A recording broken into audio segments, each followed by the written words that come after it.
Hai, Assalamualaikum warahmatullahi wabarakatuh. Di video kali ini gue akan sedikit bercerita.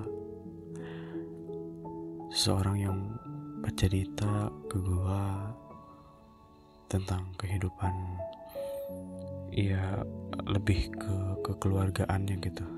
Cuman cerita ini berawal saat dia lagi masih duduk di bangku SMA. Buat lo yang takut kuota lo terkuras di Instagram, lo bisa cek ke YouTube. Lo bisa cek bio Instagram gua, di situ ada link YouTube-nya, lo klik aja dan lo bisa tonton video ini di YouTube. Sebenarnya sih sama aja, kuota tetap terkuras gitu. Buat lo yang masih males buat dengerin cerita ini, lo bisa save dulu di Instagram. Atau jika lu nonton di YouTube, lu bisa klik nonton nanti dulu biar lu bisa tonton video ini ketika lu memang ada mood untuk nonton video ini. Dan ada yang masuk kayak saran gitu ya ke gua, nge-DM katanya, bentar mana ya? Coba kalau misalnya ngisi suaranya atau podcastnya kayak nightmare, didramatisin gitu katanya. Kayaknya sih gue bisa. Ya, gue akan coba di video inilah. Karena kebetulan yang nyerita juga cuman sekedar nyerita aja, gak seperti biasanya gitu, minta saran atau kayak gitu, atau minta pendapat gitu kan. Dia pengen ngasih motivasi aja ke orang-orang yang mungkin ngedengerin cerita ini. Karena alhamdulillah katanya dia sendiri udah bisa nyelesain masalahnya. Oke, gue akan coba cerita dengan nada atau ya gaya bahasa cerita gue yang mungkin agak berbeda dan lebih didramatisir. Dan mungkin namanya gue akan samarin aja jadi nama yang lain begitu. Oke, gue mulai.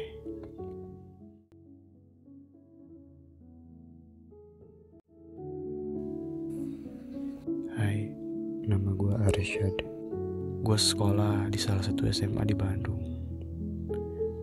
Lu tau lah, kehidupan SMA itu berbeda banget dari zaman gue SMP dan SD.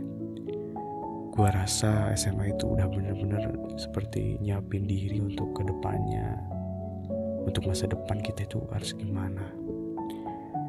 Khususnya masalah jodoh. Gue langsung ke inti ceritanya aja. Singkat cerita, di saat gue masih di bangku SMA, gue kenal dengan seorang perempuan yang memang hati gue tertarik untuk menyukai perempuan itu. Namanya Rasya. Dia orangnya baik, ya bisa dibilang pintar juga karena dia termasuk ranking 10 besar di sekolah gue. Dan tentu awalnya gue juga kagum dari dia masuk ke ranking itu, dan dia juga benar-benar baik ke temennya gue lihat. Sampai gue memiliki perasaan suka ke dia.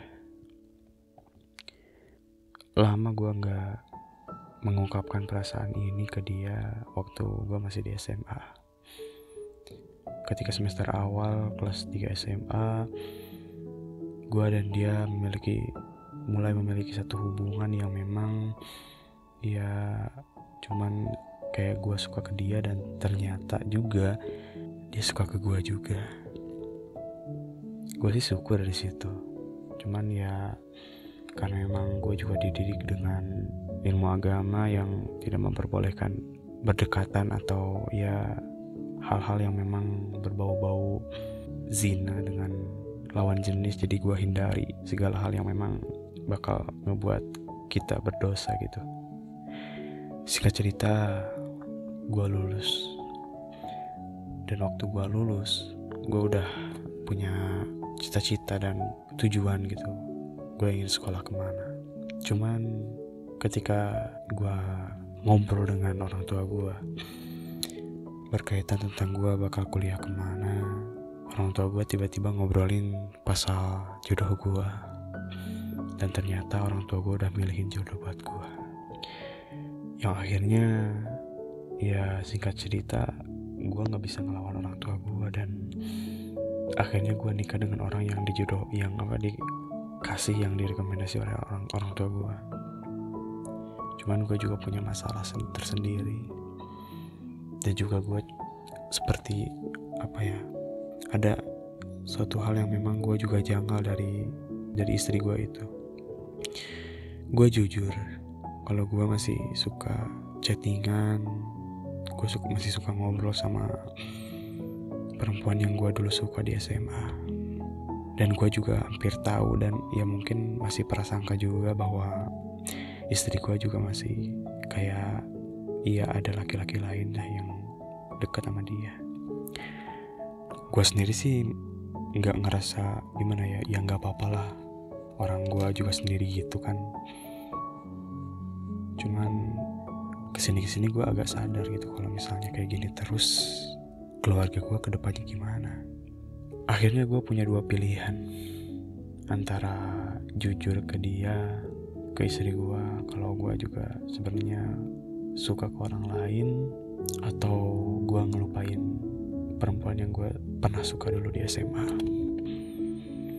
Gue belum punya anak waktu itu, karena gue masih was-was kalau misalnya nanti gue udah punya anak, sedangkan hati gue masih ke perempuan lain, kan nanti masalah juga ke anak gue. Hampir 1 tahun gue masih bersama sama istri gue, dan entah kenapa walaupun udah lama, ternyata firasat gue bener kalau gue emang gak bisa ngelupain perempuan yang memang gue pernah dulu suka. Akhirnya gue juga udah gak tahan sih, dan gue gak mau kedepannya lebih parah lagi. Akhirnya gue jujur ke istri gue kalau ada perempuan lain yang gue suka. Dan di luar firasat gue, karena waktu itu gue gak mikirin apa-apa selain pengen jujur aja, dan ternyata istri gue juga jujur kalau dia juga punya laki-laki lain yang memang dia suka.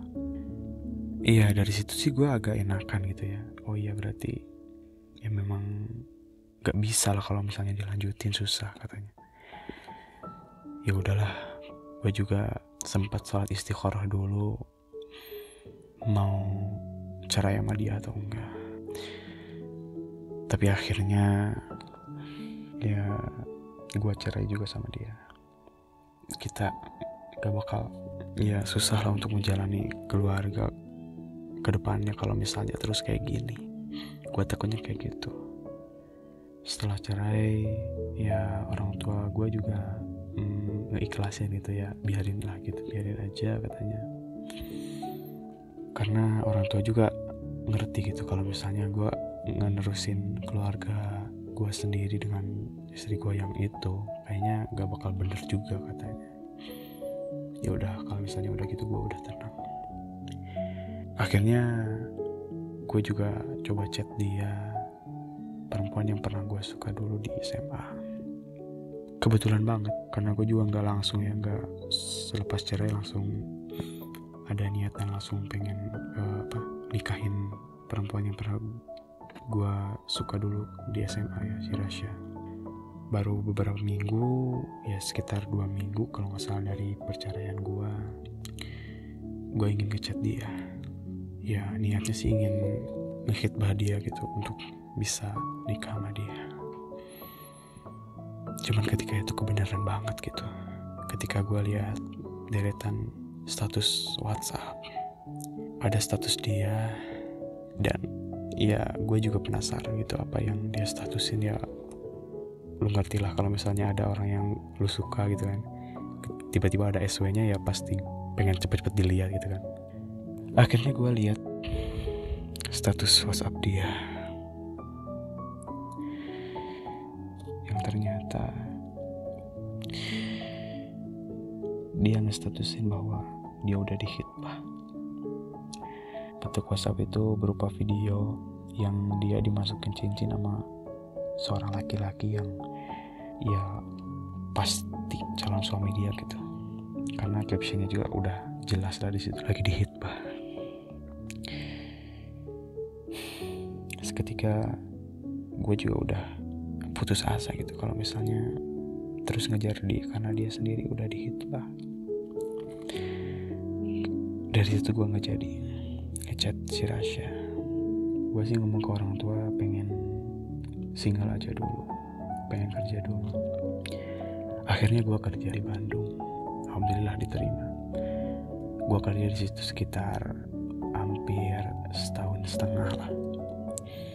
Dan selama gue kerja, selama 1,5 tahun itu, gue jarang banget chatan lagi sama si Rasya. Bahkan status WA-nya pun gue gak pernah lihat lagi, serius. Ya mungkin kali-kali itu juga kalau kepencet. Sampai gitunya gue benci sih enggak ya, kayak gimana ya. Ya kalau misalnya didefinisiin susah sih. Intinya gue sakit hati aja gitu, dan efeknya kayak gitu. Dan ketika itu di suatu hari gue lagi pengen makan gitu ya ke satu restoran. Gue makan di situ. Restoran itu sih restoran agak kecil sih, nggak restoran mewah. Gue pesen nasi kuning waktu itu. Dan ketika gue sedang asik makan gitu, gue lirik ke meja yang ada di sebelah meja gue. Karena dari tadi juga gue udah lihat sih pas udah masuk ada perempuan sendiri di situ. Tapi gue nggak ngeliat mukanya karena dia ngebelakangin gue gitu, ngebelakangin pintu masuk. Ketika gue makan, gue juga menghadap ke perempuan itu, dan perempuan itu ngebelakangin gue. Jadi ya gue nggak tahu itu siapa. Dan ketika itu sih gue nggak terlalu penasaran sama itu perempuan, cuman dari belakang itu kayak bener-bener gue tuh kayak orang yang gue kenal. Kerudungnya kayak emang sering gue lihat gitu.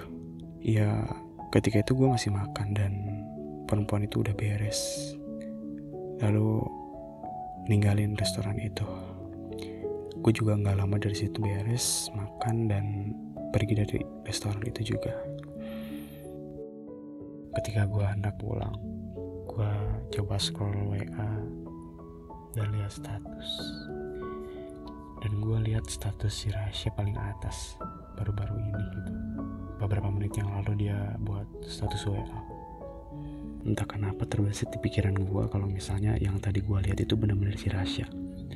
Hingga gue juga mikir kalau status WA si Rasya itu adalah foto restoran tadi. Saking penasarannya gue, akhirnya gue klik itu status. Dan bener aja gitu kalau itu tuh emang foto meja di restoran itu tadi. Dia motoin semangkuk mie yang dia makan tadi. Captionnya itu sendiri. Gue sih tiba-tiba ya muncul pikiran kalau kata sendiri itu melambangkan satu kejadian yang memang gue kan tahu kalau misalnya dia itu udah dihitbah gitu kan. Dan oh ya, gue belum cerita kalau misalnya pas dia nikah gue nggak datang. Walaupun gue dapat undangan juga sih, kalau ya gue diundang ke nikahan dia, cuman gue nggak berani datang. Takutnya ada sesuatu yang terjadi gitu. Gue nggak datang waktu itu. Walaupun gue juga agak dosa waktu gue nikah si Rasya datang. Tapi udahlah, itu udah dilupain kok. Akhirnya gue chat dia, balas status WA itu. Gue bilang kenapa. Dan gue lihat di situ Rasya lagi online gitu.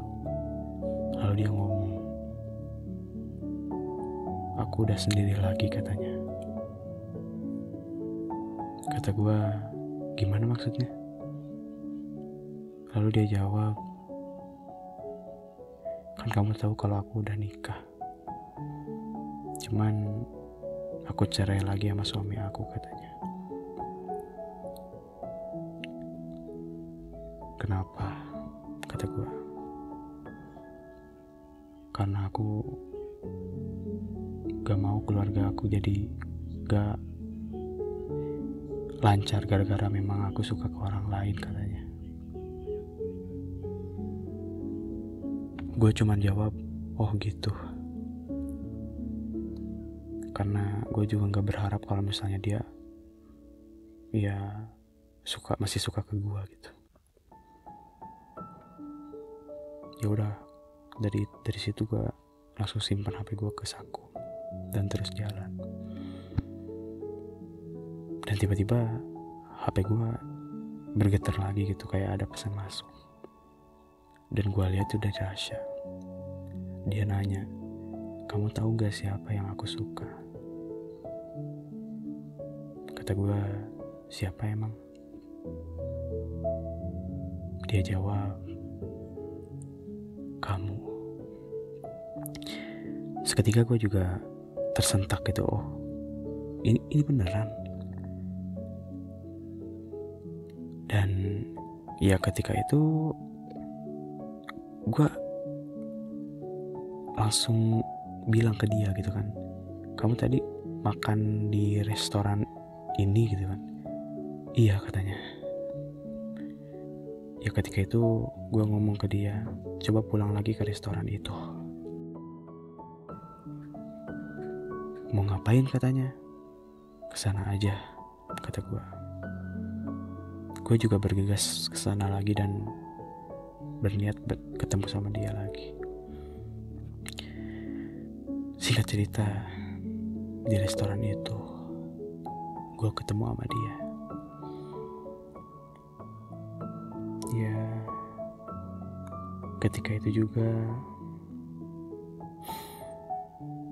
karena gue udah tahu kalau dia masih suka gue dan ya gue sendiri masih suka ke dia.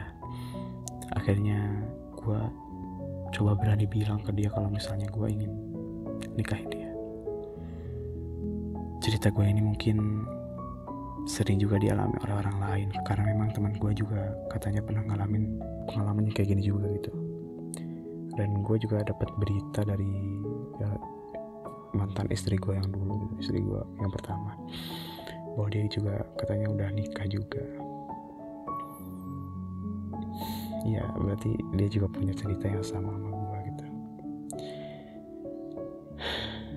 Semoga aja cerita gue ini bisa menjadi motivasi atau inspirasi. Ya ada hikmah yang bisa diambil dari cerita gue ini, karena gue di sini hanya nyeritain satu pengalaman yang memang menurut gue sangat susah untuk dilupakan gitu. Dan akhirnya singkat cerita gue datang ke rumah dia, ngehitbah dia. Alhamdulillah sekarang Rasya jadi istri gue sampai sekarang.